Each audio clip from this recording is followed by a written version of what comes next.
السلام عليكم، اتمنى انكم تكونوا بخير. اليوم جاي لكم فيديو جديد. اليوم موضوعنا عن لعبه لوردز موبايل، بالضبط موضوعنا اليوم عن فخ لكن من نوع مختلف. نحن بنعرف مثلا فخ العنقاء، الفخ الفردي، فخ الحشود، لكن اليوم انا وقعت بفخ اول مره بسمع فيه. يمكن هو موجود من قبل.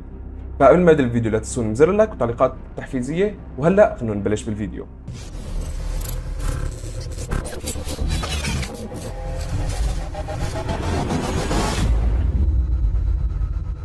فحاليا انا بصدام ممالك، تمام. فوقعت بفخ غريب الى حد ما. اللي ما له مشترك بالقناه يشترك بالقناه وفعل زر الجرس لحتى يصله اشعار بكل فيديو جديد. الفخ اللي وقعت فيه هو غريب نوعا ما. بيجي لاعب قوته معين، يعني بتكون قوته مثلا 10 مليون، 50 مليون، 100 مليون، يعني ما بيتجاوز القوه اللي ممكن يكون فيها فخ، تمام، فخ فردي او فخ حشود. فاجى لعندي شخص، هذا هو الشخص اللي اجى لعندي قال لي انه انا بنك للطعام وانا عندي مليون ومئتين الف جنود، فانا بدي اقتل هدول المليون ومئتين الف جنود لحتى احسن يعني اخزن الطعام، تمام.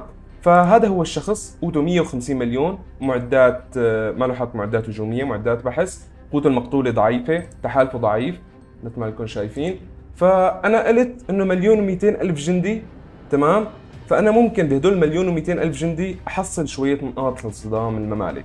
فانا شو قلت له؟ قلت له انه وين انت؟ اوكي. فقال لي انه دقيقتين وبيخلص جمع لحتى يعطيني مليون و200 الف جندي لحتى انا اخلص عليهم، تمام. فاعطاني احداثيات 311 47. فقلت له فك الدرع، هو كان مدرع. فبعد ما قلت له فك الدرع قال لي انه راح احط لك انا القوات بمخيمات، بحيث انه هو ما بده يفعل الحمى، وبنفس الوقت انه راح يكون علي اسهل انه يقتل مليون و200 الف جندي. فقلت له ما في مشكله، اوكي. بعدين قال لي تفضل، انه مثل تعال. قلت له اسرع. فاللي صار كالتالي: انا نقلت لعند الشخص، لنفترض الشخص هذا هو، تمام، انا نقلت جنبه. فاللي صار انه هو طلع مخيم وحط المخيم هون. فبعد ما حط المخيم هون، استطلعت المخيم كان فيه جنود 200 الف جندي. لاكون صريح انا كنت مستعجل، يعني انا كنت بدي اشارك بحشد، فالمهم بس يحطوا الجند انا بدي اقتل الجند، بدي اروح اشارك في حشد. فالمهم انه انا شفت 200 الف جندي، تمام، وانا ليش هاجمت انا ما بعرف. 200 الف جندي تي 1، تمام. فانا كنت مستعجل، اوكي، ما له حاطط البطل. فانا هاجمت المخيم هذا، وللاسف كان تي 1.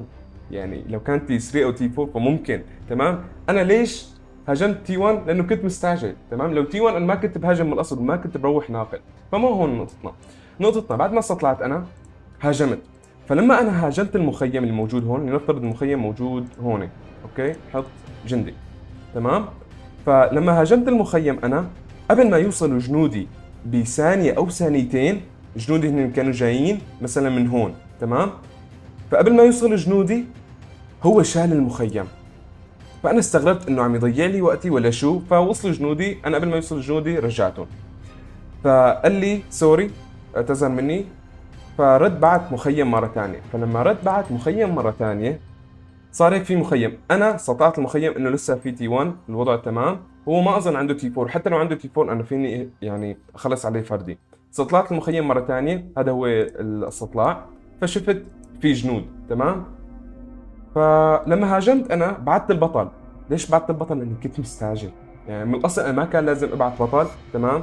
وحتى تي 1 ما كان لازم، يعني بعد ما استطلع خلص انقل عشوائي، لانه هذا شغلته فاضيه. تي 1 ما بيعطي نقاط لحدث، وكمان بيخفض القوة المقتولة، يعني بيزيد القوة المقتولة كعدد لكن بيخفضها كقوة، تمام. فأنا لما استطلعت الاستطلاع الثاني اللي هو هون كان الموضوع، تمام.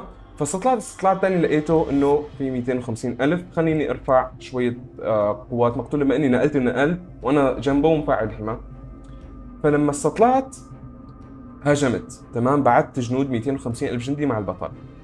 فبقي يعني بقي وقت لجنودي رح يوصلوا ثانيتين. فلما بقي وقت جنودي رح يوصلوا ثانيتين، هو شو عمل؟ هو عمل عودة للقلعة، تمام. هي التفاصيل رح احكي لكم اياها، حدثت خلال ثانية واحدة او ثانيتين، فممكن اي لاعب يوقع بهذا الفخ. فبقيان لجنودي ثانيتين، هو شو عمل؟ هو كان في المخيم اللي إله، تمام. انا جنودي طلعوا من قلعتي، اللي نفترض انه هي قلعتي اللي هون موجوده قلعتي. فانا هاجمت المخيم هذا. فقبل ما يوصلوا جنودي بثانيتين او ثلاثه هو عمل عوده للقلعه. انا بقي هيك ثانيتين لجنودي رح يوصلوا. وهن عم يرجعوا جنوده بنفس الثانية شخص نقل أوتو 800 مليون وبلع جيشي مع البطل. فنعيد بالمختصر الفخ كيف صار.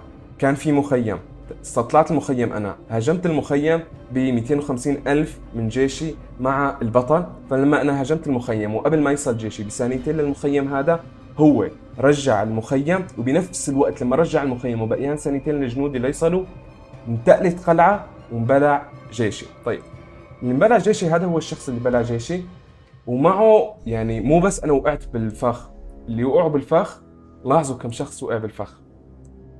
هدول كل الاشخاص اللي وقعوا بالفخ، وما تفكروا انه هدول اشخاص ضعاف، في عندنا اشخاص قوتهم مليار ومليار وشوي وقعوا بالفخ هذا. فهذا الفخ يعني يعتبر ما فيك تحزر له، تمام؟ فانتبهوا من هذا الفخ، واللي حابب يعمله بالاجانب هذا الفخ فيعمل هذا الفخ، ما في مشكله. فخليني اشيك على التقرير. لما انا هجمت على المخيم اللي صار قلعه، اللي انتقلت محله قلعه، فصار عندي 150 الف مصابين و100 الف قتلى، وغير هيك غير هيك انه بطلي انأسر. فهذا الشخص بيطلب اوقات مو ذهب، بيطلب جواهر من اللاعبين لحتى يفك البطل. يعني بيطلب مثلا هدايا بقيمة 100 ألف جوهرة، تمام؟ أو مثلا بيطلب موارد يعني بتكون مليار مثلا موارد. حاليا حاط لي إنه أنا لازم أدفع 300 مليون ذهب لحتى أفك البطل اللي إلي. الأبطال اللي معه، تمام، هن أبطال لأشخاص مثل ما قلت لكم قوتهم فوق المليار.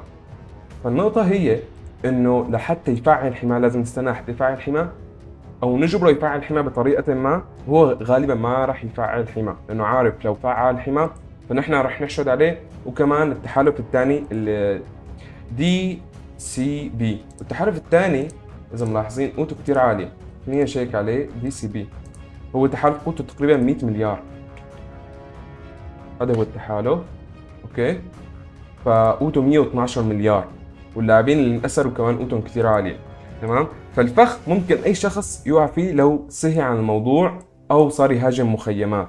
فانه تهاجم مخيمات فالوضع يعني ممكن اي شخص يرصد لك فخ. فنكون وصلنا لاخر حلقتنا اليوم. اتمنى انكم استفدتوا من الحلقه. كان معكم مؤمن من قناه استراتيجي مؤمن، تحياتي.